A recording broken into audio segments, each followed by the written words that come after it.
Então, meus caros, estamos gravando, vamos lá conversar sobre a ação de consignação e pagamento. Vamos falar, então, sobre o primeiro procedimento especial previsto no capítulo de procedimentos especiais do CPC. Quando a gente abre o CPC, ele é dividido em vários momentos e lá no artigo 539, ele começa a falar dos procedimentos especiais. E a primeira ação prevista neste capítulo do CPC é a ação de consignação e pagamento. Então, hoje, o nosso tema é conversar sobre essa ação, sobre esse tipo de ação judicial, tá bom? Então, nós terminamos na aula passada a conversa sobre os remédios constitucionais de natureza cível e vamos conversar hoje sobre, daí seguindo a ordem do Código, em torno dos procedimentos especiais reputados mais importantes, mais utilizados, que vocês terão mais contato na prática. Vamos começar então. A primeira coisa que nós precisamos compreender quando pensamos em ação de consignação de pagamento é porque a consignação ela é uma forma de adimplemento de obrigação. Quando a gente estuda obrigações lá em direito civil, existem formas de cumprir a obrigação, de adimplir a obrigação. O pagamento, o cumprimento da obrigação, é a forma por excelência de se adimplir. A consignação em pagamento, ela tem efeito de pagamento, mas ela não pode ser confundida com pagamento. Uma coisa é o pagamento propriamente dito, outra coisa é a consignação em pagamento. Os efeitos são os mesmos, se ambos forem realizados, recebidos e tal. Mas a forma de acontecer é diferente. Então, qual é a diferença entre pagamento e consignação em pagamento? Para nós entendermos, né, compreendermos essa ideia de que a consignação é um mecanismo indireto de adimplemento das obrigações. Quando a gente pensa em pagamento, pagamento representa a transferência do objeto da obrigação, do devedor para o credor. Então, se eu devo alguma coisa para o Jonathan, o pagamento ele acontece quando eu transfiro o objeto da obrigação, ele sai da minha esfera de propriedade, da minha esfera de posse, e eu entrego para fazer parte da esfera de propriedade, da esfera de posse do Jonathan, que é o credor. Então, o que vai definir a figura do pagamento é isso, é essa transferência entre devedor e credor. Na consignação e pagamento, não é isso que acontece. Eu tenho uma transferência de propriedade no sentido de que a coisa, o objeto, ou até mesmo o dinheiro, ele sai da esfera de propriedade do devedor, mas ele não é entregue diretamente para o credor. Ele é depositado em uma conta vinculada ao juízo, ele é entregue para um depositário judicial. Por isso que consignação é meio indireto. Porque se essa entrega fosse realizada para o credor, isso seria pagamento. Então, quando a gente pensa em consignação em pagamento, nós estamos diante desse mecanismo indireto, porque a transferência de propriedade se dá do devedor para um terceiro, que não é o credor. E aí pode ser qualquer ente indicado pelo Poder Judiciário ou até mesmo uma conta judicial vinculada ao juízo, uma conta bancária, enfim. Então, essa é a distinção que se faz entre consignação de pagamento e pagamento propriamente dito. Nós vamos observar, meus caros, que nos procedimentos especiais é extremamente comum nós utilizarmos mais de uma regra jurídica, mais de uma lei. Então, quando a gente estuda processo civil, nos procedimentos previstos no CPC e tudo mais, é comum nós termos uma situação em que o CPC tutela o todo. Então, toda a petição inicial está prevista no CPC, eu olho só o CPC. Mas, nos procedimentos especiais, é bastante natural eu precisar buscar uma complementação em outros regramentos. Por exemplo, ao estudar consignação e pagamento, é impossível nós estudarmos a consignação sem falarmos do Código Civil. Então, será necessário pensarmos nas hipóteses de consignação que o Código Civil identifica. E a gente vai observar quando formos falar sobre as ações possessórias. Para falar de ação possessória, a gente precisa retomar o que é propriedade, o que é posse, o que é detenção. Isso não está no CPC, isso está no Código Civil. Quando nós observamos essa natureza, essa peculiaridade, a gente verifica na prática a concretização daquela ideia que você estuda lá em Teoria Geral do Processo, de que uma das vertentes do processo, na sua relação com o direito material, é uma natureza de meio, uma natureza de instrumento. Ah, como assim? Vamos pensar na demanda que nós estamos analisando hoje. O Código Civil prevê a consignação em pagamento como uma hipótese de adimplemento da obrigação. Agora, como que essa consignação será realizada? Como que eu viabilizo isso na prática? Juridicamente falando ou judicialmente falando? O Código Civil não fala.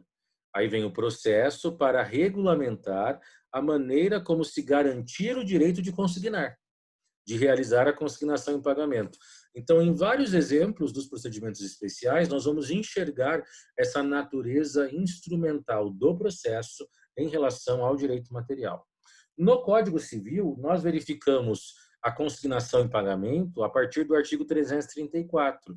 Então, eu coloco para vocês nesse material por algumas previsões, por exemplo. E aí nós temos artigo 304 ao 312, ele vai falar do adimplemento da obrigação pelo pagamento. 304 ao 307 fala de quem deve pagar a dívida, uma identificação do devedor. 308 ao 312, para quem se deve pagar, né? Para quem eu realizo o pagamento. A partir do artigo 334, nós temos a previsão da consignação. E o 335 é, de fato, um artigo muito importante que nós iremos nos debruçar daqui a pouco, porque o 335 nos dá realmente as 5 hipóteses de consignação em pagamento. Aqui nós temos as 5 hipóteses de consignação. Então, isso efetivamente a gente vai estudar consignação, hipótese de cabimento por hipótese de cabimento, mas à luz do Código Civil, porque o CPC não nos dá essas hipóteses pormenorizadas e identificadas com clareza e com precisão. Então, vamos seguir. Você vai observar que nesse primeiro momento do material eu apresento para vocês vários dispositivos de lei, coloquei os artigos do Código Civil, depois nós teremos os artigos do CPC, para que você consiga, no mesmo material, ter a visão do todo, tá bom? No CPC, onde está prevista a consignação? Dos artigos 539 até o 549. Então, nós temos 11 artigos tratando da consignação em pagamento. Temos previsão de consignação em pagamento na Lei de Locação, no artigo 67, e nós vamos concluir a aula de hoje falando sobre a consignação de aluguel, porque existem regras específicas para a consignação de locação. E por que nós temos que nos atentar a isso? Porque, por exemplo, uma segunda fase de direito civil é de prática e contestação. Se cai e já caiu contestação de consignação em pagamento, hoje já caiu inicial de consignação em pagamento. Inclusive, na prova de direito do trabalho, caiu uma inicial de consignação em pagamento.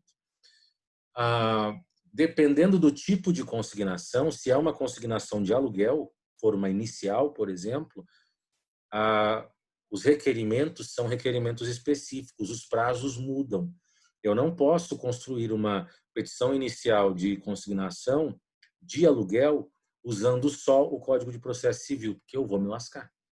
Porque os prazos são diferentes. A gente vai terminar a aula realizando esse comparativo dos prazos, para que isso fique bem claro na sua cabeça. E, por fim, eu coloco aqui para você que tem previsão de consignação no âmbito tributário. Então, é possível consignação em pagamento na perspectiva tributária. Então, nessa circunstância, né, de consignação em pagamento tributário, pensa numa situação em que houve uma modificação do valor tributado, do valor que se exige a título de tributo de você, e você entende que o valor cobrado é um valor indevido, que não tem cabimento o valor que está sendo colocado, que está sendo cobrado de você. Diante disso, você faz a consignação depositando o valor que você compreende como devido e vamos brigar para verificar se é constitucional, se não é constitucional essa modificação do valor exigido. Tá? Então, a consignação em pagamento ela acaba aparecendo em várias perspectivas. Bom, artigo 539 do CPC, vamos dar uma olhada nesse caput, porque ele nos traz muita informação. Olha o que diz. Nos casos previstos em lei, poderá o devedor ou terceiro requerer, com efeito de pagamento, a consignação da quantia ou da coisa devida. Então, vamos dissecar o caput do 539. Primeiro, ele fala nos casos previstos em lei. E, jovem, esses casos não estão no CPC. Então, o próprio dispositivo legal faz menção de que as hipóteses de consignação elas devem ser buscadas nos regramentos legais próprios, como, por exemplo, o Código Civil, como, por exemplo, Lei de Locação, como, por exemplo, o Código Tributário Nacional. Ok? Ali nós temos as hipóteses de consignação. Elas não estão identificadas no CPC. Ok. E aí, nesses casos previstos em lei, né? Poderá o devedor ou terceiro, e isso é uma fala sobre legitimidade, quem pode ingressar com a ação, propor a ação de consignação em pagamento, a regra básica nos diz que é o devedor. Mas é perfeitamente possível que terceiros promovam a ação de consignação em pagamento em favor do devedor. Acabei não comentando isso com vocês, né? Mas quando nós pensamos em consignação em pagamento, nós estamos diante de uma ação que modifica a lógica básica que nós verificamos nos processos de maneira geral. Porque o padrão que se nota no judiciário é um credor que quer receber e um devedor que não quer, não pode, não está afim de pagar. Isso é o básico das demandas de cobrança ou de execução que nós temos no fórum. Na consignação, nós temos uma inversão dessa lógica, porque aqui eu tenho um devedor que quer pagar e eu tenho um credor que não quer receber, ou não pode receber, ou eu não sei quem é o credor, mas eu quero me pagar, porque o devedor quer ser livre dessa obrigação, ele quer estar tranquilo, sem correr o risco de ser cobrado, de ser processado. Então, é curioso isso, porque na ação de consignação em pagamento, o autor da ação é quem deve, e o réu da ação é quem deveria receber, pelo menos quem eu acho que deveria receber. Isso vai ficar bem claro quando nós trabalharmos com as hipóteses uma a uma, fique muito tranquilo. Então, temos devedor ou terceiro, pode ser o autor, o proponente da ação de consignação em pagamento, ele pode requerer a consignação, que terá efeito de pagamento, como nós dissemos lá no início da nossa conversa, do nosso bate-papo. E ele vai requerer o quê? A consignação, a entrega do dinheiro, que é a quantia, ou da coisa devida. Meus queridos, quando nós falamos em consignação e pagamento, a consignação pode repousar sobre grana, sobre dinheiro, sobre quantia, ou pode repousar sobre objetos. É possível fazer uma consignação em pagamento de um animal, uma consignação em pagamento de uma casa, de um carro, de uma moto, enfim, bens de maneira geral, eu posso realizar a consignação. Nós vamos verificar, e a gente vai falar sobre isso mais adiante, que a consignação ela tem, se a parte desejar, uma fase extrajudicial. Então, o procedimento da consignação, isso está nos parágrafos do 539, ele pode ser extrajudicial. E depois temos o procedimento judicial. Ponto importante, diferente do habeas data, a fase extrajudicial ela não é obrigatória. A parte faz uso da fase extrajudicial se ela quiser, porque acaba sendo muito mais barato, muito mais simples, muito mais rápido, se funcionar. Mas se por acaso ela não der certo, não funcionar, eu vou ter que ir para a via judicial. Qual é o ponto que nós precisamos agora compreender? Porque depois nós falaremos da etapa extrajudicial, fique muito tranquilo. O ponto é o seguinte, eu acabei de lhes dizer, de acordo com o caput do 539, que é possível consignar, depositar dinheiro e também objetos, bens corpóreos, coisas, né? Quando eu falo da consignação extrajudicial, a consignação extra só é possível para depositar dinheiro. Então, não é possível, não tem como fazer o procedimento de consignação extrajudicial se o meu objeto for um carro, for uma moto, for uma casa, um terreno, um cavalo. Não é possível. Tem que ser dinheiro para eu fazer uso da extrajudicial. Se eu quiser, é uma escolha do devedor fazer a tentativa extrajudicial.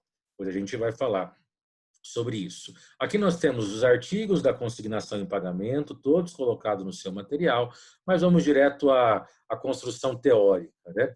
Qual é o objetivo? Qual é a finalidade da ação de consignação em pagamento? Num primeiro momento, nós temos que compreender que o objetivo de uma ação de consignação é a declaração judicial da extinção da obrigação, ou seja, a quitação da obrigação assumida, da obrigação adquirida, né? Quando eu coloco declaração, é porque você tem que entender, tem que gravar que a ação de consignação em pagamento é uma ação declaratória. É uma ação tipicamente declaratória. E isso vai produzir efeitos lá na frente, tá? Inclusive na aplicação de uma súmula. A gente vai conversar depois que, quando no âmbito da ação de consignação em pagamento, é possível reconvenção. Quando o credor for contestar, ele pode apresentar reconvenção dentro da contestação. Mas e qual é o embasamento para isso? O embasamento é uma súmula do STJ que diz que é possível reconvenção em ações declaratórias.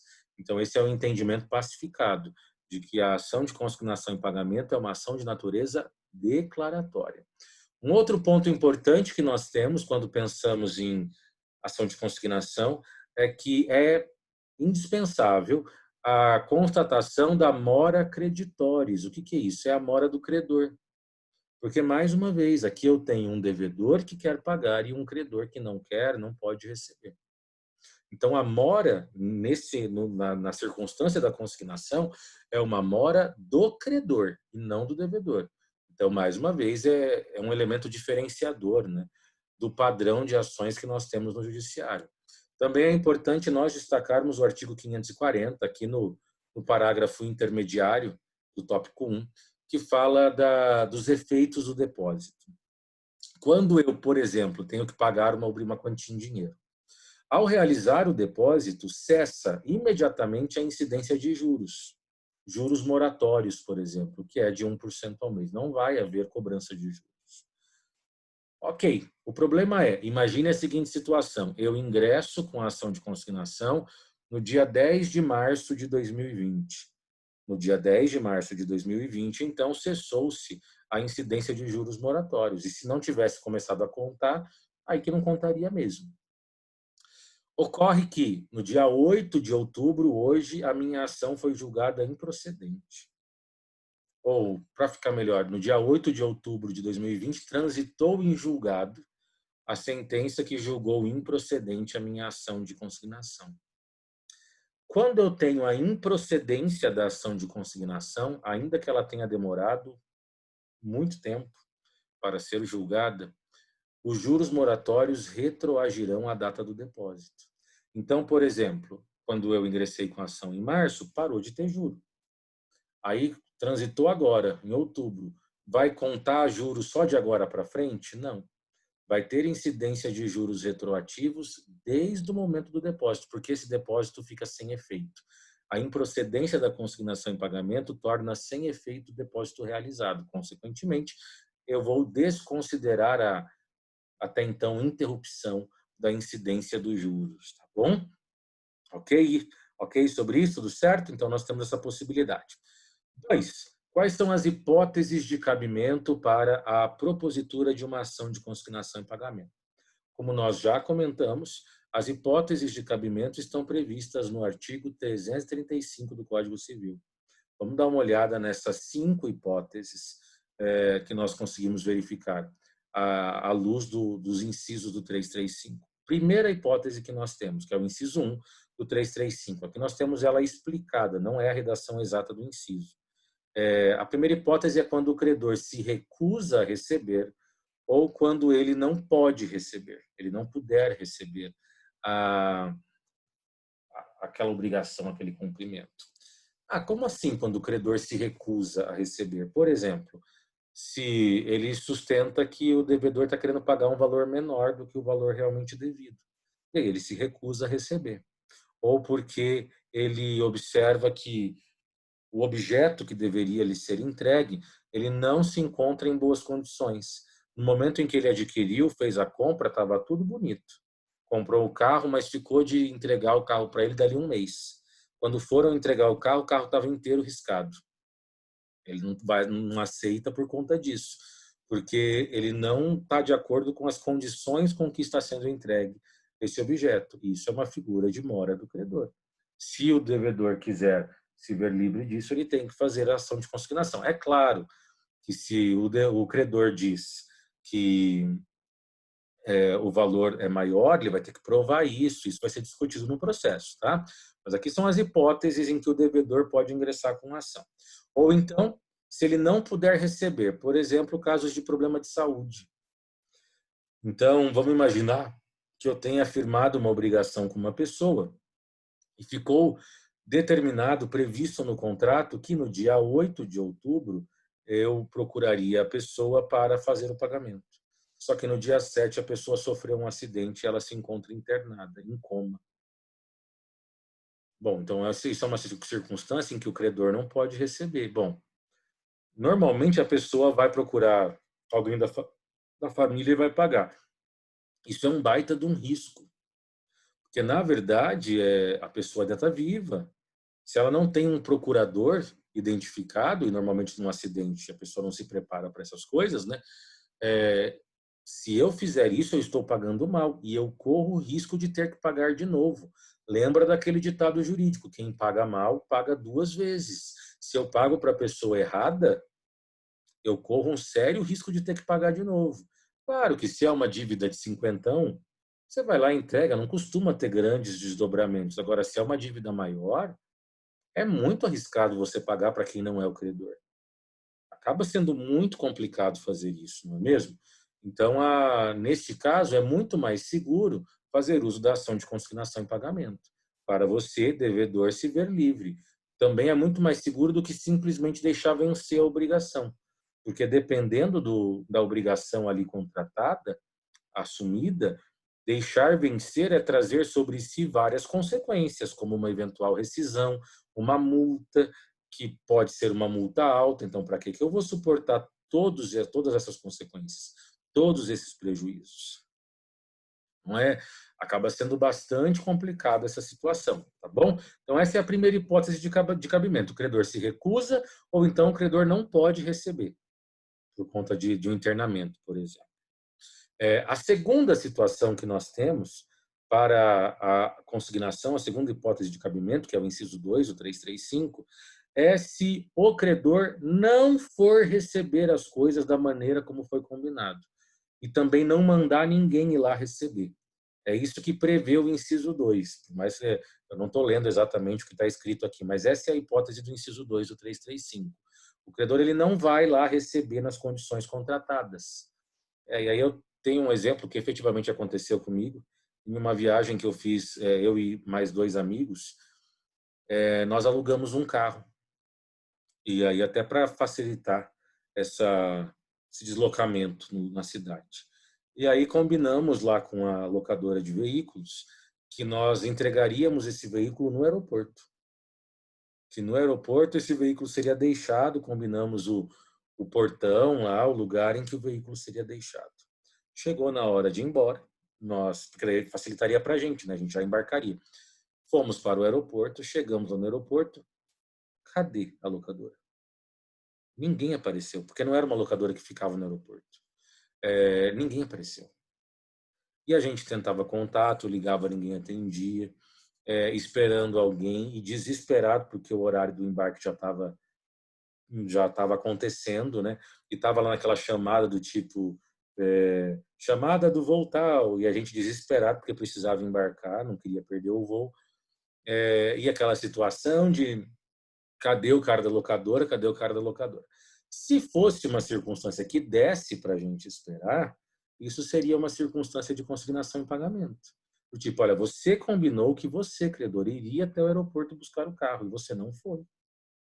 Então, isso me autoriza a ingressar com ação de consignação. Nesse caso, não dava tempo para isso. O que que nós fizemos, né? Nós deixamos o carro estacionado com a chave dentro, embaixo do tapete do banco do motorista. E avisamos a locadora, mandamos uma mensagem e embarcamos. Vou fazer o quê? A gente não ia ficar lá por causa do carro.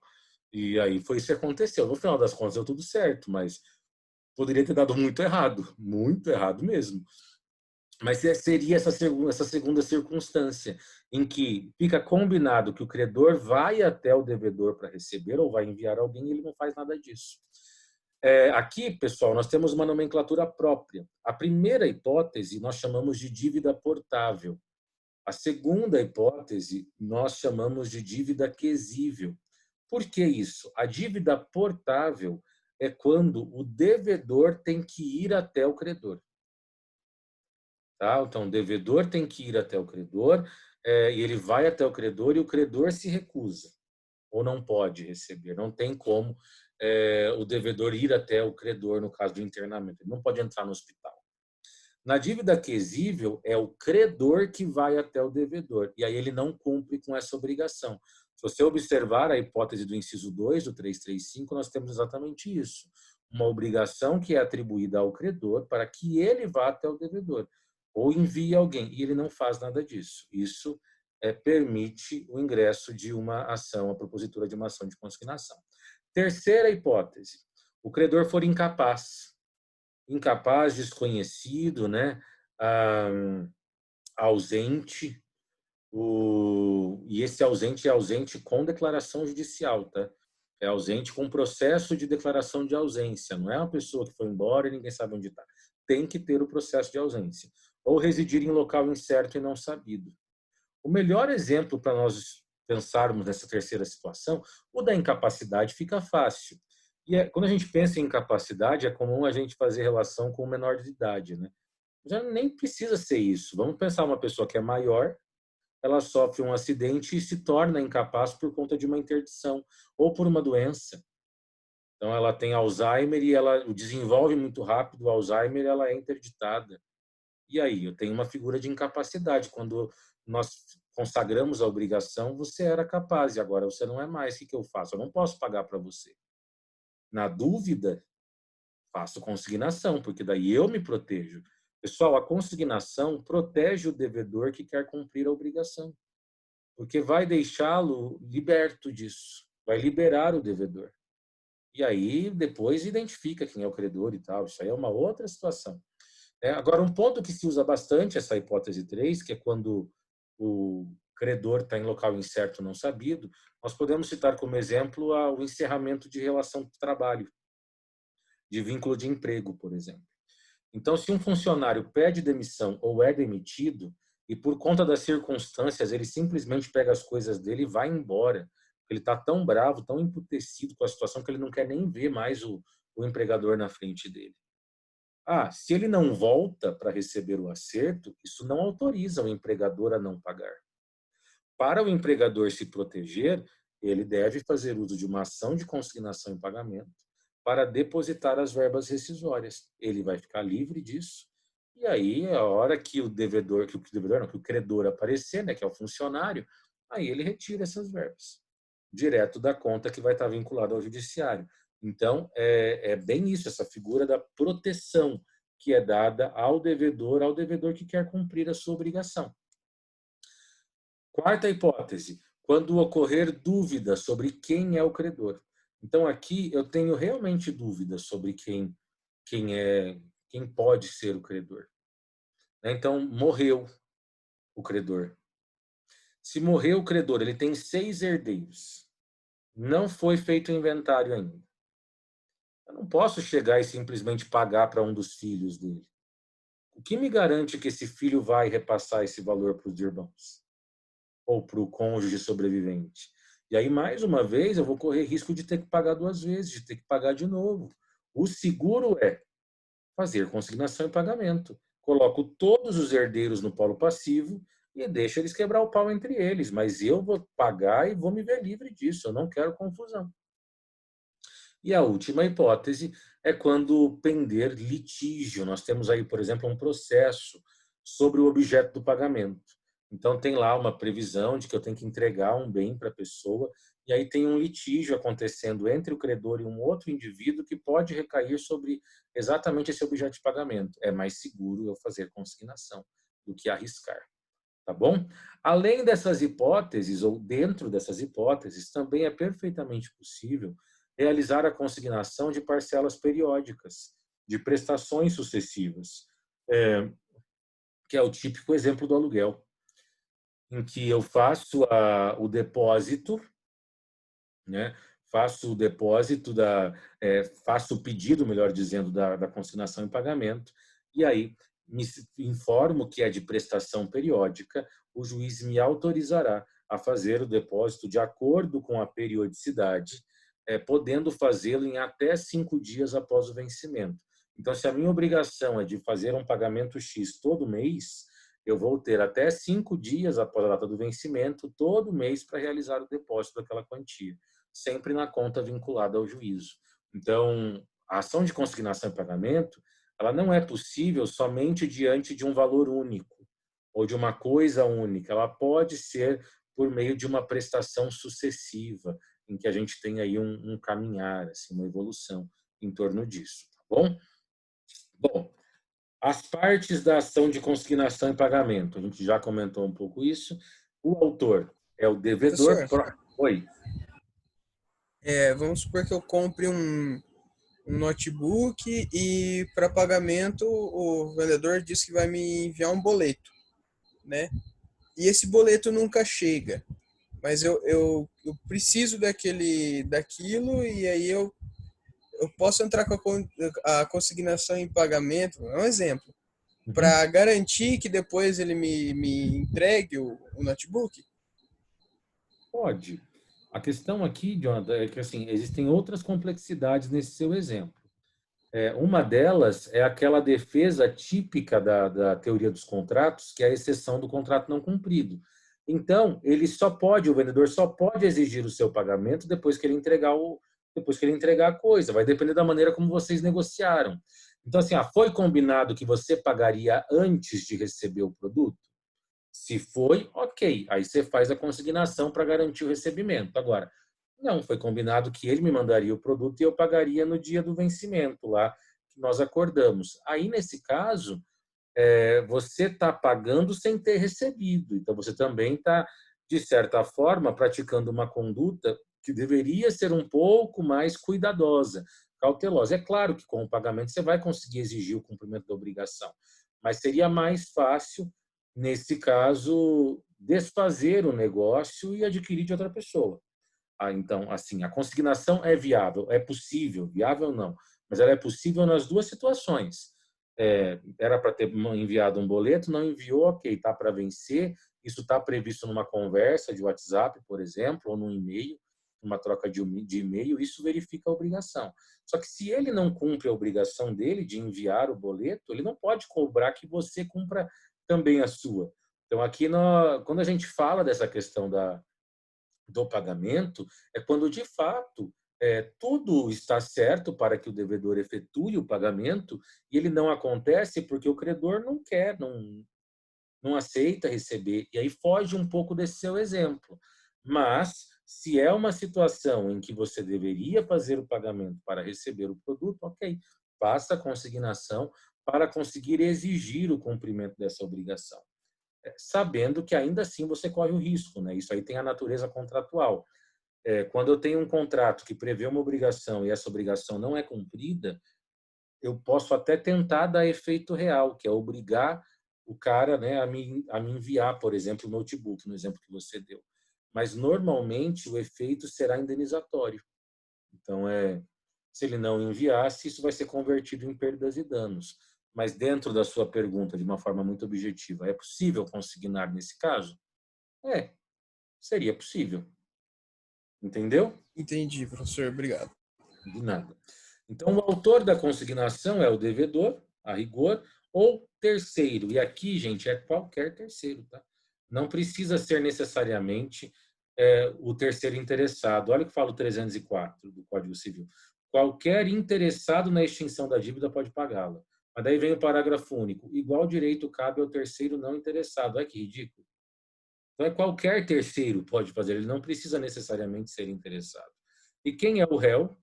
O réu é o credor da obrigação, ou quem eu acredito ser o credor da obrigação. Ok? Temos menos de 1 minuto. Vamos fazer aquela nossa paralisação, a gente já retoma. Até daqui a pouquinho.